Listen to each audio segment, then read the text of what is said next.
They called me a liar behind my back, a disgrace.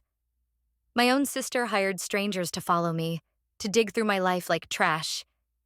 She thought she could humiliate me in front of Grandma at the one place I still felt seen. But what she didn't know was I'd been preparing for this moment for years. Stay with me, this story doesn't end the way she planned. If you've ever been underestimated by family, this one's for you.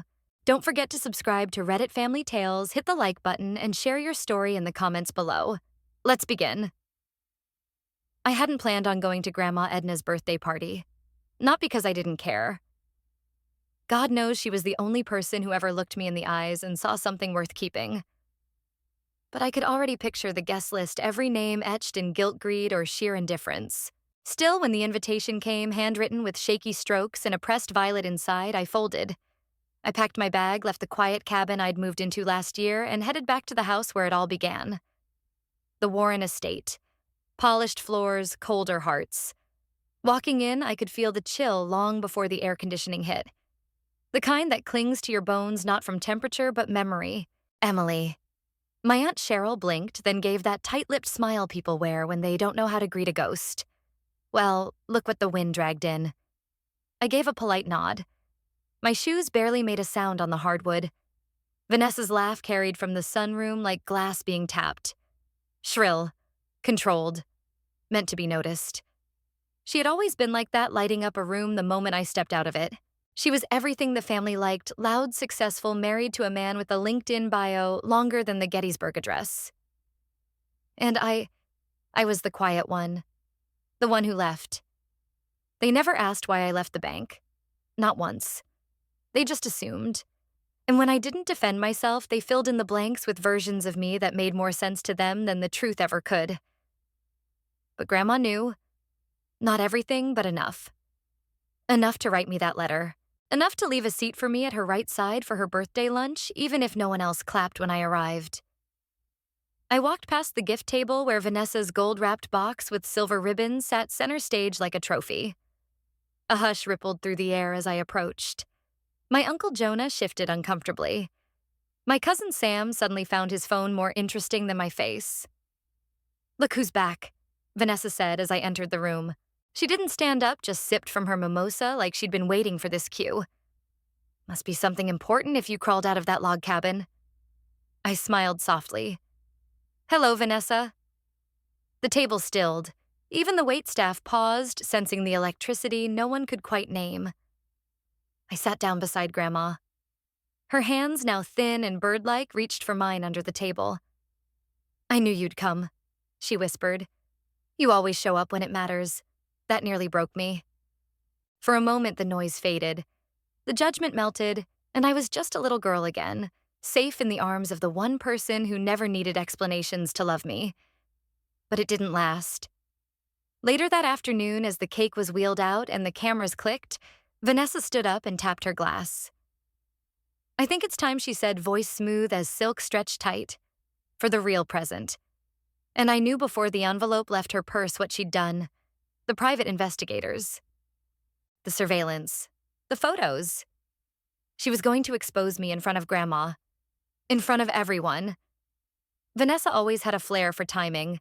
She knew how to hold a room, how to lace cruelty with charm.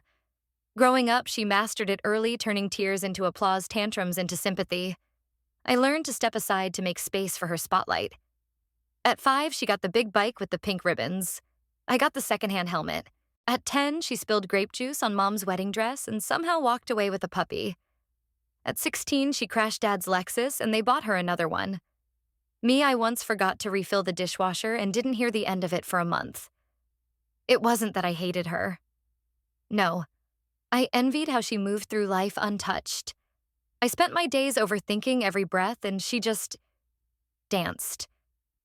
But none of that would have mattered if she'd let me be. If she hadn't come for the only thing I still had, my dignity. Back at the birthday lunch, Vanessa cleared her throat and held up a manila envelope thick with documents. Her nails were perfect as always, crimson and sharp like she'd dipped them in threat. I didn't want to do this. She began placing a hand on her heart like a grieving widow.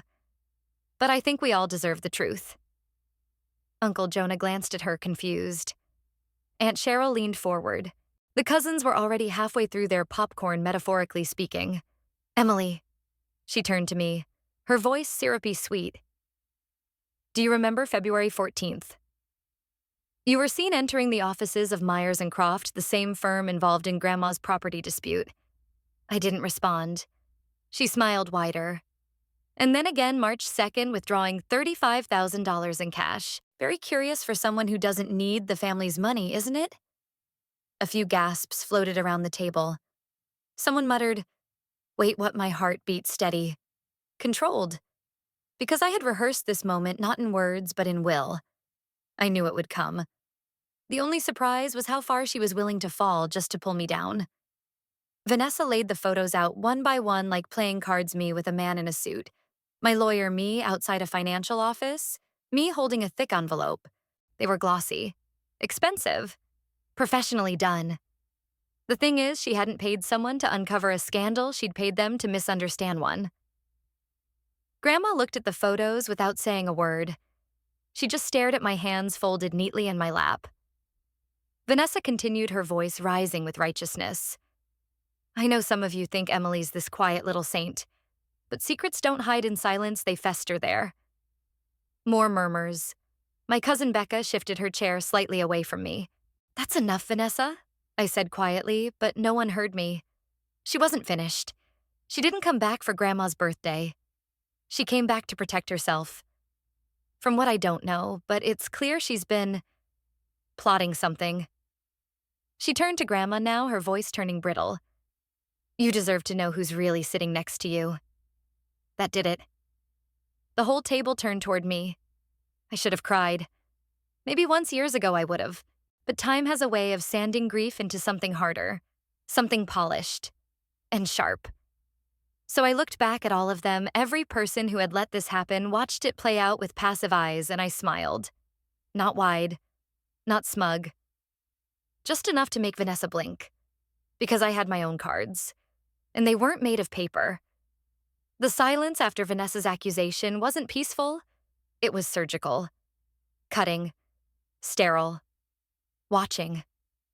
Even the clinking of glasses stopped, as if the air itself had frozen in place. Grandma's trembling hand was still on mine, though now her grip had slackened. Her eyes were fixed on the photos scattered across the table like a courtroom exhibit. No one said anything. Not my uncle. Not the cousins who once ran to me with skinned knees. Not even Aunt Cheryl, who used to braid my hair when my mother was too tired to care. They just stared, as if waiting for me to crack. Vanessa had planned this well. She'd picked the perfect setting, Grandma's 85th birthday, the first time the family had all gathered in nearly a decade. The photographers, the cake, the speeches, it was supposed to be a day of celebration. Instead, it had become a trial. And I was the one in the witness box. Well, she pressed, folding her arms as her husband stepped behind her like a bodyguard. Don't you think everyone deserves an explanation, Emily? I looked around. Faces I once loved were now drawn tight with suspicion. Some looked down. Some looked thrilled, like spectators at a car crash. Grandma's lips parted just slightly. Emily, is it true? The words struck me harder than anything Vanessa had said. Is it true? Not I know you, not I trust you. Just that. I opened my mouth, but before I could speak, Vanessa kept going. She's been hiding, she snapped, living off the grid, avoiding family, and now she comes back acting like she cares. Her voice cracked just enough to sell the act. You gave up on all of us, Emily. On Grandma, on Mom, Dad, even on me. I blinked. That last one almost made me laugh. Vanessa had given up on me long before I ever thought of leaving.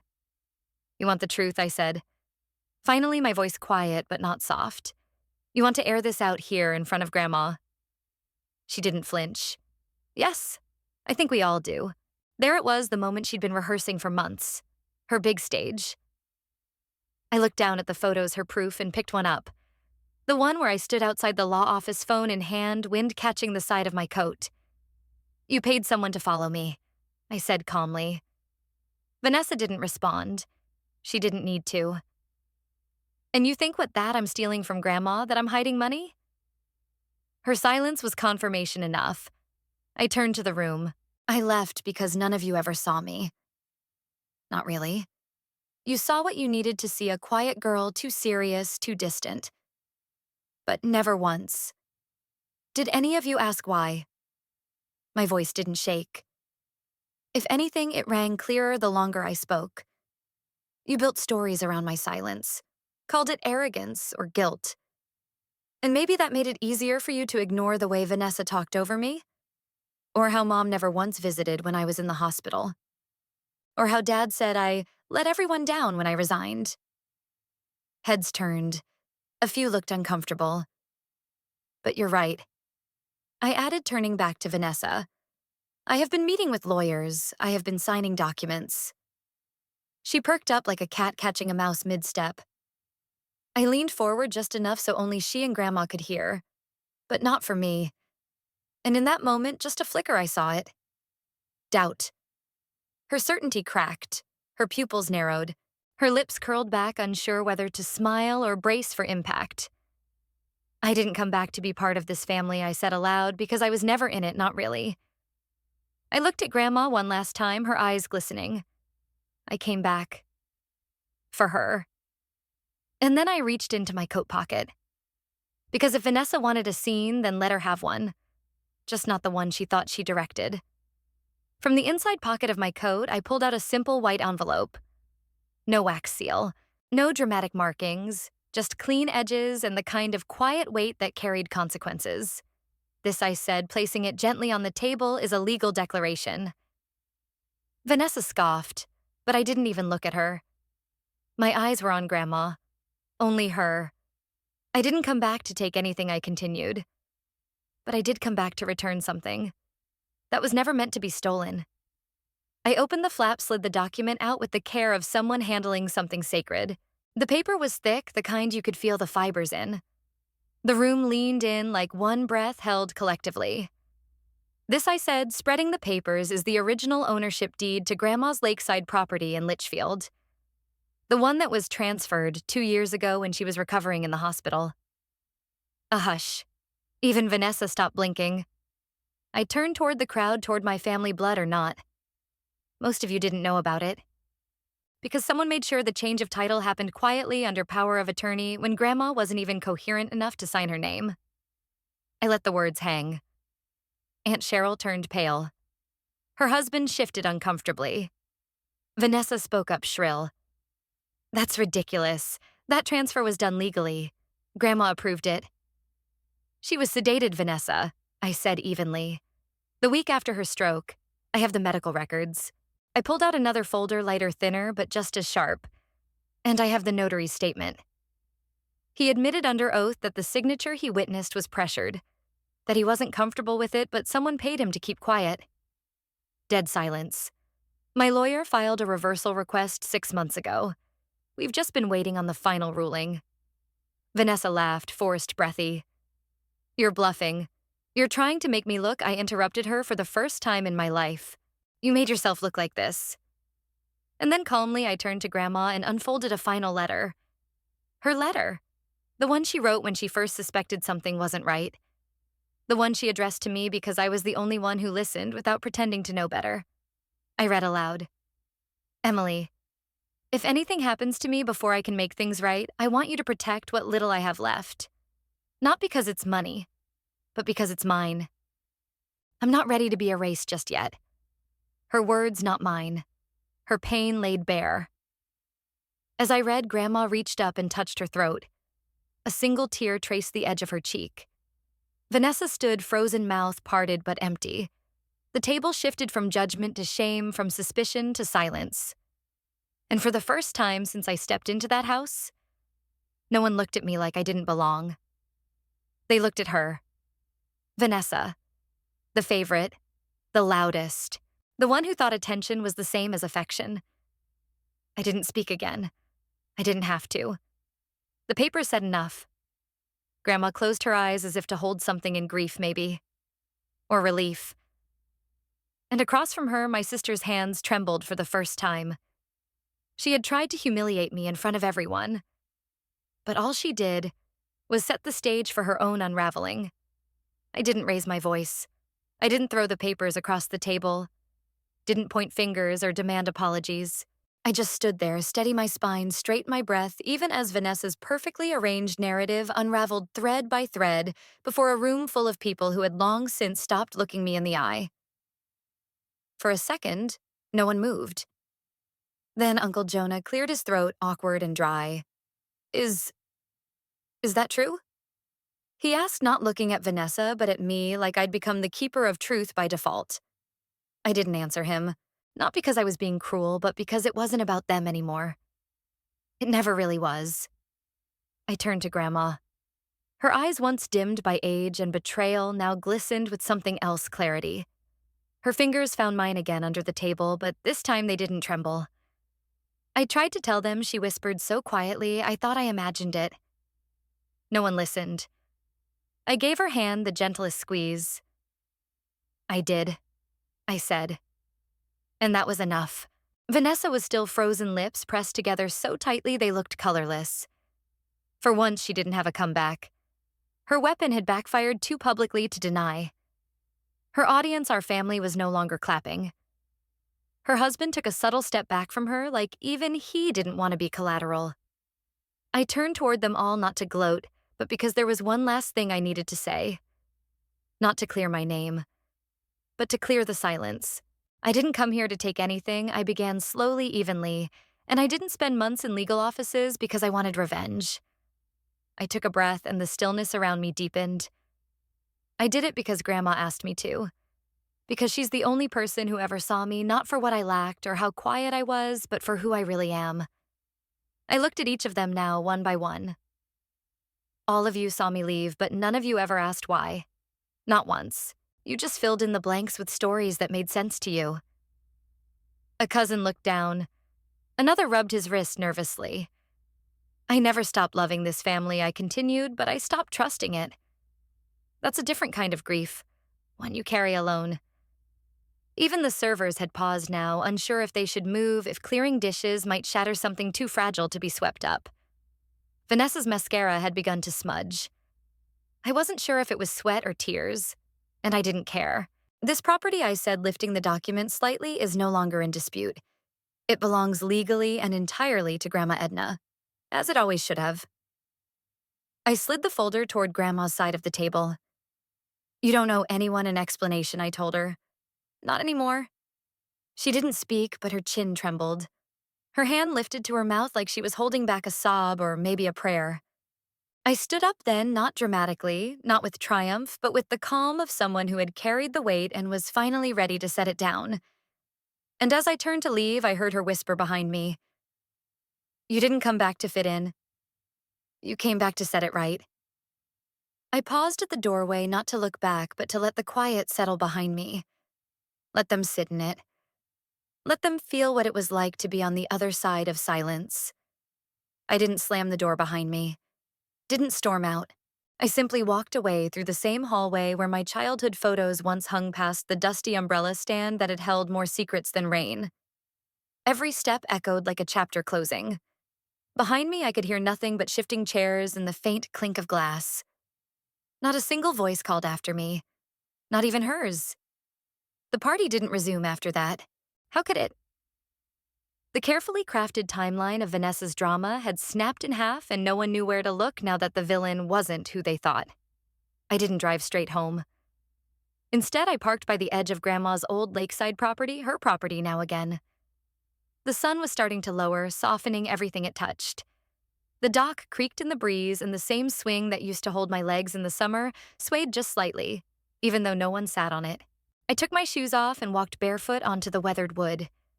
It was uneven and splintered in places, but it still held. Kind of like me. The next day, the calls started.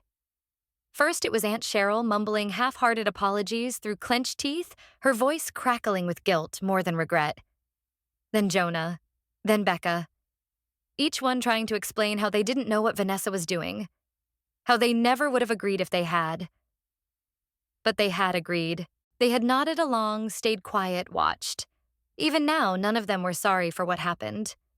Just sorry they didn't stop it in time. I didn't return most of their calls.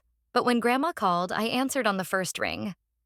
"I've never been more proud," she said, her voice paper thin but strong. I didn't say anything, just listened. "They all see it now," she added. "What I've known for years, and maybe that was enough." A week later, I heard Vanessa and her husband were taking some space. That she'd canceled her weekend spa trip, deleted her social media, and hadn't shown up to Cheryl's garden party, a first in family history. She hadn't reached out to me. I didn't expect her to. She wasn't the type to say sorry, but I wasn't waiting for it anymore. My lawyer sent confirmation that the deed had been restored to Grandma's name. No disputes remained. It was final. I thought I'd feel something big, relief, joy, vindication. Instead, I just felt still. Peaceful, like the moment after a storm when everything is quiet. And the ground is still wet, but you know the worst has passed.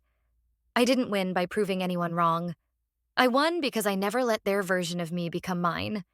And that silent victory was more than enough. A month passed, then another. The birthday party became a ghost memory, one no one dared speak of, yet none could forget. Vanessa faded from the family's group messages, her once dominant voice now strangely absent from Sunday planning and holiday coordination.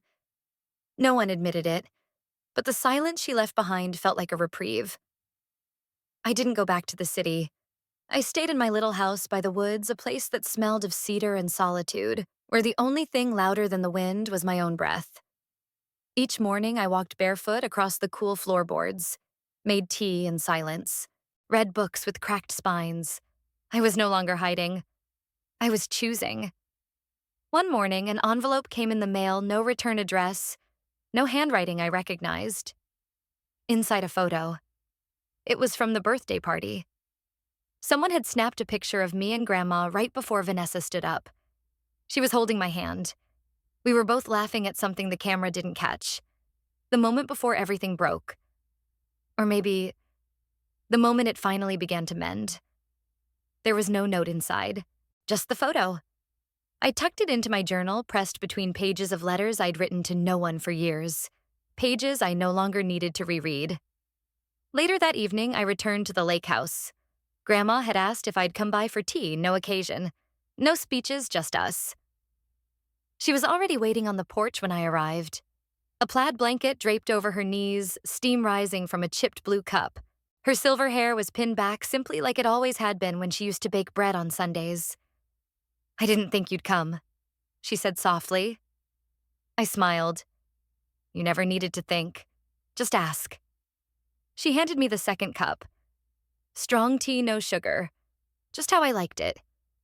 We didn't talk about Vanessa, or the house, or what was said and what was left unsaid. We sat in the quiet, letting it say what words couldn't. The sun began to dip behind the tree line, casting long shadows over the grass. A breeze swept past us, gentle but insistent. The swing hanging from the old oak tree creaked once, then settled. Grandma looked at it, then at me. "Do you remember," she asked, "how you used to push yourself back and forth for hours out there? You always refused help." I didn't want to owe anyone, I said, only half joking. She nodded, then took my hand. Her skin was thin, but her grip was firm. "You never owed me anything," she said. "But you gave me everything."